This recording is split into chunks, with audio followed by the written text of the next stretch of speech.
Hello दोस्तों, नमस्कार। तो आप सब कैसे हैं?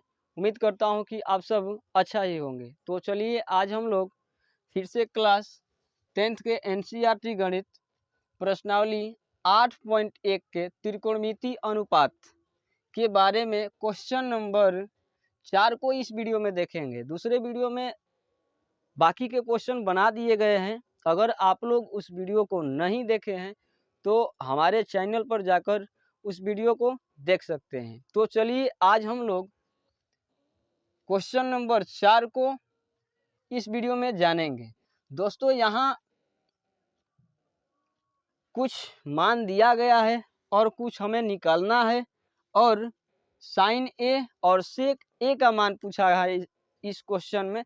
तो हम बहुत ही आसान तरीका से इसे निकालने का प्रयास करेंगे। तो चलिए देखिए यहाँ यदि 15 कॉट ए बराबर 8 तो साइन ए और कॉस ए का मान ज्ञात करना है। दोस्तों देखिए यहाँ 15 कॉट ए दिया गया है, ठीक है, और यहाँ साइन ए कॉस सेक ए का मान पूछा है। तो देखिए कैसे हम निकालेंगे। पहले तो हम इन्हें लिख लेते हैं। देखिए यहाँ लिखेंगे हल देखिए यहाँ दिया गया है 15 कॉट ए बराबर 8 दिया है, ठीक है। तो हम देखिए यहाँ 15 क्या है, गुणा में यहाँ है। देखिए हम यहाँ समझाते हैं। कॉट ए बराबर 15 है, हाँ सॉरी 8 है, और यहाँ 15 दिया गया है। यहाँ कुछ भी का चिन्ह नहीं है तो हम जानते हैं कि यहाँ गुणा का चिन्ह है, और गुणा का चिन्ह है तो 15 को उस साइड बराबर का उस साइड भेजेंगे तो इधर गुणा में है, उधर भेजेंगे तो किस में जाएगा, भाग में जाएगा, यही ना होगा। तो ऐसे ही तो हम यहाँ करेंगे, लिखेंगे यहाँ 15 सॉरी यहाँ कॉट ए लिखेंगे बराबर में 8 है तो 8, लेकिन ये गुणा में है, बराबर का इस साइड में है तो गुणा में, और उस साइड भेजेंगे तो किस में जाएगा, भाग में जाएगा। या निकल गया कॉट ए का मान।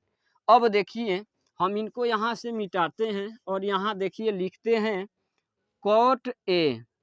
दोस्तों कॉट ए का फॉर्मूला हमें याद होना चाहिए। तो कॉट ए का फॉर्मूला होता है आधार बटे लंब होता है। क्या होता है, आधार बटे, यहाँ लिखते हैं आधार बटे लंब होता है, ठीक है। अब दोस्तों यहाँ ऊपर में दिया है 8 बटे 15। तो हम यहाँ से क्या समझ रहे हैं, देखिए यहाँ ऊपर यानी आधार का मान दिया हुआ है 8 और यहाँ से लंब का मान दिया गया है 15। दोस्तों एक त्रिभुज हम यहाँ बना लेते हैं। देखिए या समकोण त्रिभुज बनाएंगे। इनको हम मान लेते हैं ए, और ये बी मान लेते हैं, और ये सी मान लेते हैं, ठीक है। यहाँ समकोण बन रहा है 90 डिग्री का एंगल। तो देखिए हम अगर सिंपल रहेगा, यहाँ थीटा रहता तब तो हम समझते कि यहाँ थीटा बन रहा है, ठीक है। तो लंब हमारा ये होता और ये आधार होता और ये कर्ण होता, ठीक है। कर्ण तो फिक्स रहता है, कर्ण का मान कभी नहीं बदलता है, तो कर्ण तो फिक्स है।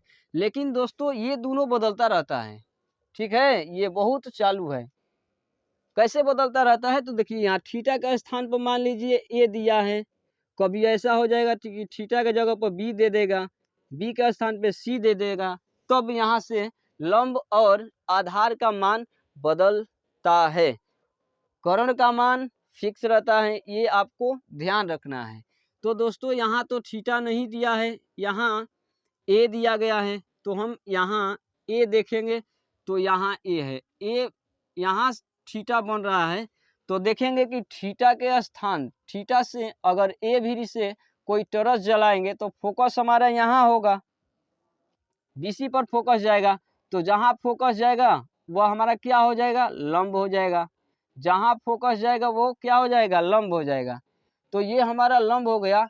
ये आधार ये कर्ण है ही, कर्ण तो फिक्स रहता है, इनका मान कबो नहीं बदलता है, ये कर्ण ही रहता है, ठीक है। और ये हमारा जब ये कर्ण हुआ, ये लंब हुआ, तो ये क्या होगा, आधार ही न होगा, ये आधार है। ठीक है, तो देखिए दोस्तों यहाँ आधार का मान दिया है यहाँ 8, मतलब ये कि AB का मान दिया है 8 और लंब यानी BC का मान कितना दिया हुआ है, यहाँ से 15 दिया है। हमें दोस्तों ये जानकारी मिल रहा है कि AC का मान यानी कर्ण का मान यहाँ नहीं दिया गया है, तो हम कर्ण का मान नहीं दिया गया है तो हम साइन A का मान कैसे निकाल सकते हैं, नहीं निकाल सकते हैं। देखिए साइन A का मान होता है, A का मान होता है लंब बटा आधार होता है, सॉरी कर्ण होता है। तो बताइए कर्ण का तो मान है यहाँ, लेकिन अच्छा लंबों का मान है, तब तो बढ़िया है, तब तो हम ऐसे ही निकाल लेंगे। अच्छा एक बार देखते हैं सेक को, तो सेक क्या होता है, सेक हमारा होता है सेक ए होता है कर्ण बटा में आधार होता है।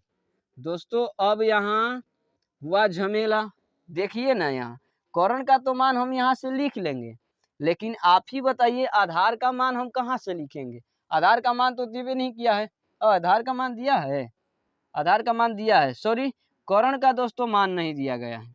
तो कर्ण का मान हम, कर्ण का माने नहीं दिया है तो कैसे हम साइन और सेक का मान निकाल पाएंगे, नहीं निकाल पाएंगे ना। तो सबसे पहले दोस्तों हम इस त्रिभुज में पाइथागोरस प्रमेय के मदद से पहले हम कर्ण निकालेंगे, फिर उसके बाद हम इनका और इन दोनों का मान आसानी से निकाल सकते हैं। तो हम यहाँ से साफ कर दे रहे हैं इनको। अब हम पहले लिखेंगे कि त्रिभुज ABC में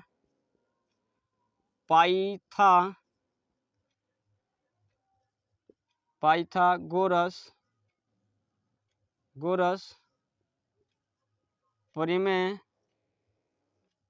से, पाइथागोरस प्रमेय क्या कहता है दोस्तों, हमें कर्ण का मान चाहिए, तो लिखेंगे यहाँ से कर्ण का वर्ग बराबर, कर्ण का वर्ग होता है लंब और प्लस आधार का वर्ग, लिखेंगे यहाँ लंब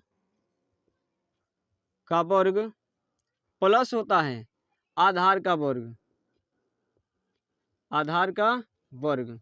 तो देखिए यहाँ कर्ण का मान नहीं दिया है, कर्ण क्या है AC है, तो यहाँ लिखेंगे AC का वर्ग बराबर लंब कितना है दोस्तों, तो यहाँ से फोकस जलाए हैं तो ये लंब है BC, तो BC का वर्ग प्लस आधार AB का वर्ग, AB का वर्ग। अब AC का मान नहीं दिया है तो हम ऐसे ही लिखेंगे इनको, लेकिन BC का मान पता है कितना, 15 का वर्ग करेंगे प्लस AB कितना है, AB 8 है तो लिखेंगे 8 का वर्ग। ठीक है, AC ऐसे ही चलता जाएगा बराबर 15 का वर्ग होता है दोस्तों, आपको वर्ग याद करना पड़ेगा और नहीं तो 15 का 2 बार गुणा करेंगे तो पता हो जाएगा। ठीक है, तो 15 का वर्ग होता है 225, 225 प्लस में 8 का वर्ग होता है 16, सॉरी 64 होता है। अब इन दोनों को ऐड कर लेते हैं। ठीक है, यहाँ जोड़ है प्लस का चिन्ह है तो जोड़ेंगे, 225 और 64 को जोड़ लेते हैं, यहाँ हुआ 9, 8 यहाँ 2। देखिए दोस्तों AC का वर्ग कितना आया, 289। ठीक है दोस्तों, हमें AC का वर्ग नहीं चाहिए, AC का मान चाहिए, तो यहाँ से हम AC लिखेंगे और वर्ग को उस साइड भेजेंगे, मतलब यहाँ क्या दिया हुआ है, स्क्वायर दिया हुआ है, तो स्क्वायर को हम उधर भेजेंगे तो क्या इधर रूट लग जाएगा, 289। अब दोस्तों हमें रूट से इन्हें बाहर निकालना है, तो कैसे निकालेंगे, तो इनका वर्गमूल निकालेंगे। आप तो चाहे तो भाग विधि से या कुछ भी तरीका से निकाल लीजिए। देखिए यहाँ हम भाग विधि से बताते हैं वर्गमूल। ठीक है, इधर से जोड़ा लगाते हैं। ठीक है, तो यहाँ 2 करेंगे तो बेसी हो जाएगा, तो एक बार में जाएगा, तो यहाँ 1 होगा, घटाएंगे तो कितना होगा 1 और इधर से इतना। ठीक है, अब देखिए इनको जोड़ लेते हैं तो कितना होगा 2, कितना होगा 2। अब यहाँ हम क्या रखेंगे कि गुणा करेंगे तो इतना आ जाएगा। तो दोस्तों 6 रख कर देखते हैं, 6 दूनी का 12 होता है, 6 दूनी 12 1 13। देखिए अभी कितना आया, 132 आया है यहाँ। तो हम क्या कर लेते हैं, एक और बढ़ाते हैं, यहाँ 7 से करते हैं, तो यहाँ 7 से 49 का लिखेंगे 9 हासिल 4, 7 दूनी 14 हुआ, 4 को कब होता है 14, 15, 16, 17 और 18 होता है। कितना होता है 18। देखिए ये पूरा पूरा क्या भाग लग जा रहा है, तो कितना यहाँ 7 लिख देंगे। किसका वर्ग है ये, तो AC बराबर हमें यहाँ से मिलेगा 17। दोस्तों अब AC का हम मान निकाल लिए हैं यहाँ, तो कर्ण हमारा कितना हो जाएगा, यहाँ कर्ण बराबर लिख सकते हैं 17। अब देखिए तीनों का मान यहाँ मिल चुका है।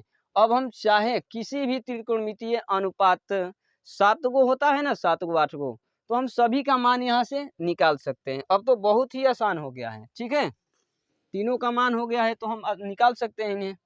अब यहाँ देखिए हम इनका मान निकालते हैं, लिखेंगे प्रश्न